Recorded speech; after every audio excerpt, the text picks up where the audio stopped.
We're here today to talk about personal servers. This is an exciting new feature that's actively under development. We're going to give you a little bit of a sneak peek or behind the scenes, if you will. It's been a lot of fun to work on this feature, and we hope you're as excited to play it as we have been to build it. With that said, I thought we would start with a little story to give you a background of how we decided to make personal servers. It all started about a month ago.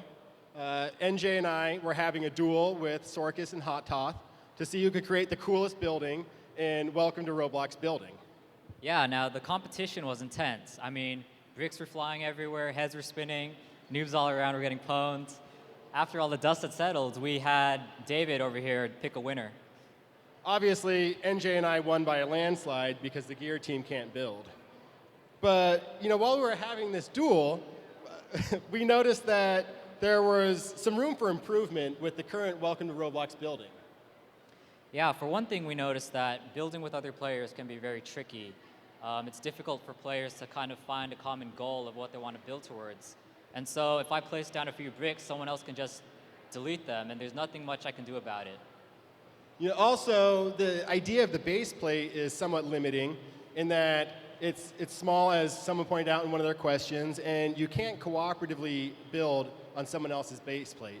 So even though we were trying to have this cooperative duel, we weren't able to share the similar building zone with each other. Yeah, and the last thing we noticed is that we don't have a built-in safety mechanism for preventing users from messing up their own creations.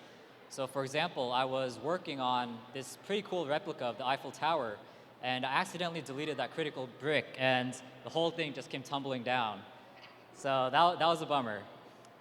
So, after this duel, we were looking at this list of items, and we're like, there's a possibility for improvement with the current Welcome to Roblox building mode. And this really ties to the heart of Roblox. It's an idea that's sort of been in the back of our minds. Some of you are probably long-term enough veterans that you remember back in the day, we allowed anyone to build in anyone else's place. And that was kind of hectic and confusing, and it was open to griefers. And so we moved forward. We created group building, which allowed groups to build cooperatively. But that, not everyone's in a group, and sometimes it's a lot of overhead to make a group just to play with a friend for an afternoon.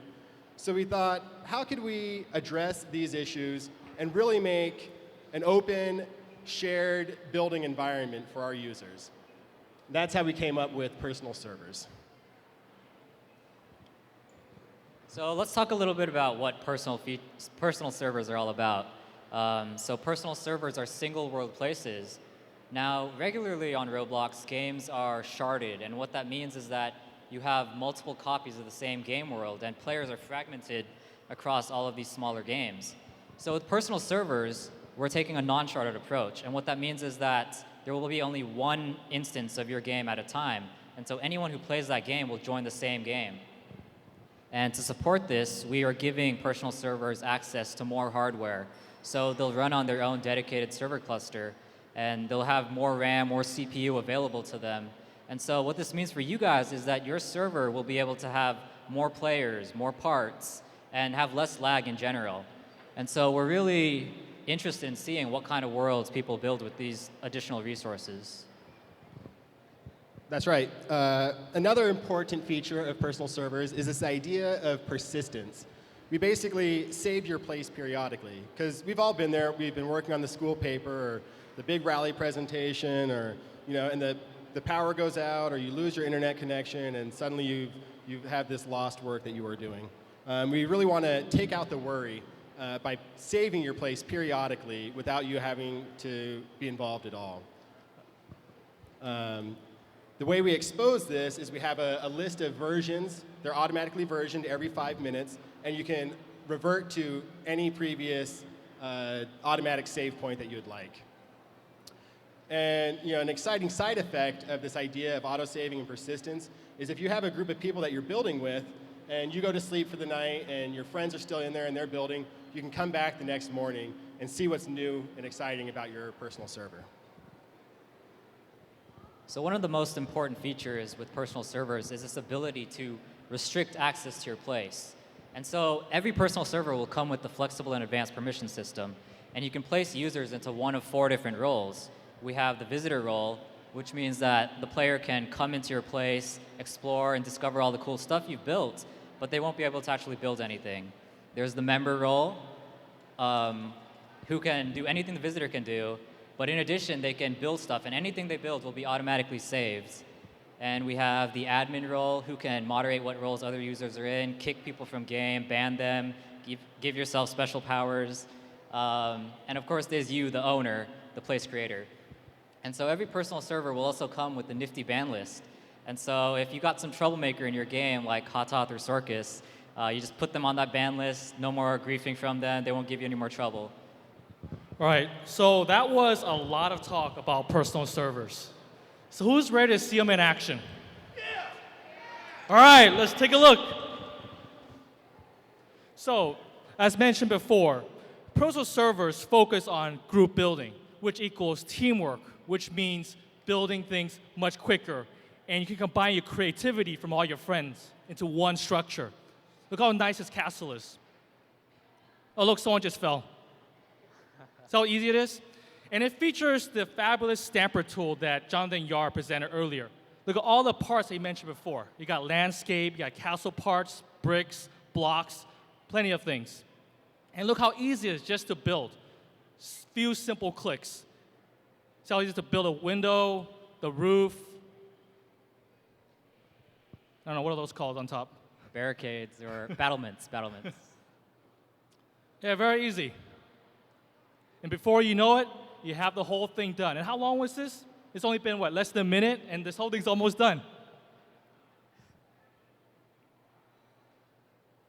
Almost there, and when you're done, you sit down there, and you are literally on top of the world.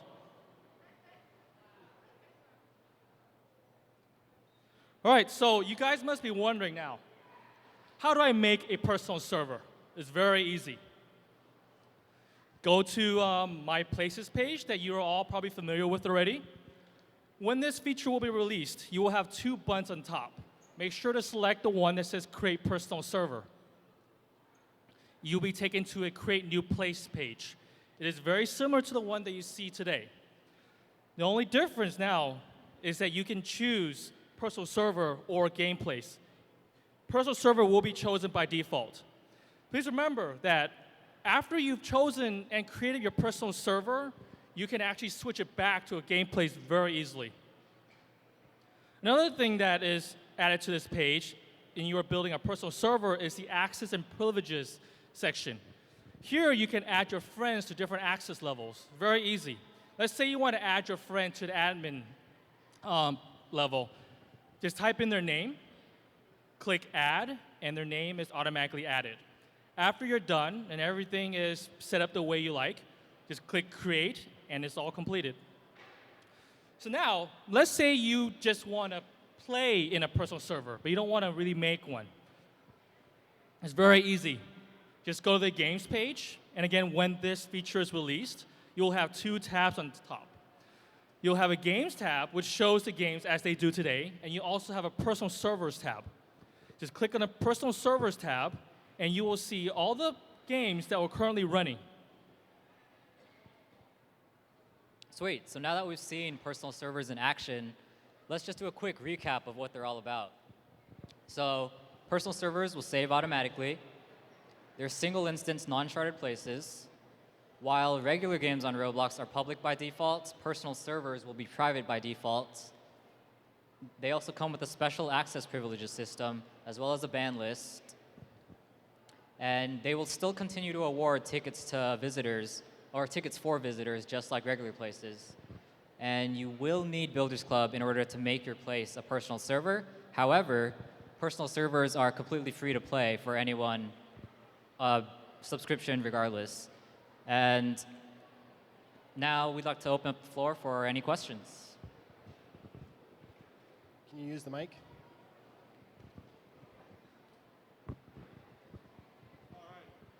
Oh, you are hearing me talk. Okay, it's working. Let's start with the left this time, because we're going to start with the right. When will it be released? So we are still working on it. What you actually saw was like alpha footage.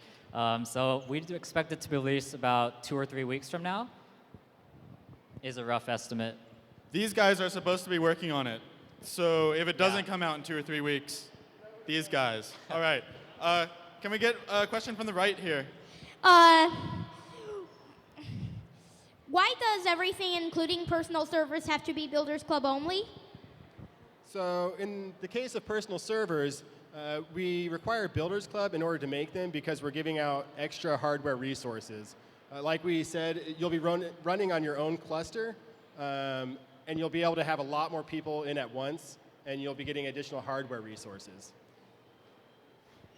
But one important point is you do not need to be in Builders Club to play in a personal server, only to own your own. Can we take a question from the left here? Will normal games places be able to switch to personal servers like easily or? Yeah, they will. So we want personal servers to be just like regular games in that you can switch them back and forth anytime you want. And so if you have a regular game that's really popular and you want to make it a personal server so that other people can come in and build on top of what you've already built, you can definitely do that. It'll be a very useful way to collaborate with builders. Which side were we on? That was left. Yeah, can we have one from the left, please? No, we just had a Oh, left. sorry. Psych. Right.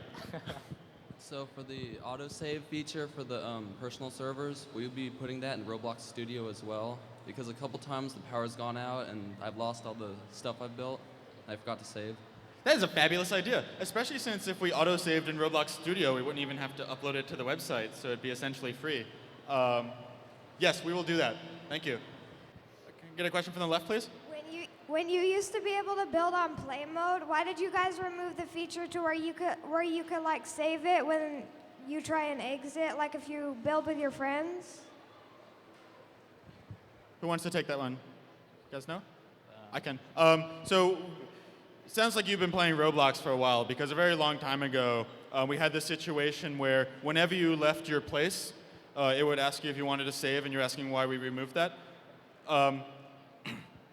Usually because when you're playing your place, you almost never want to save because you've just blown it up.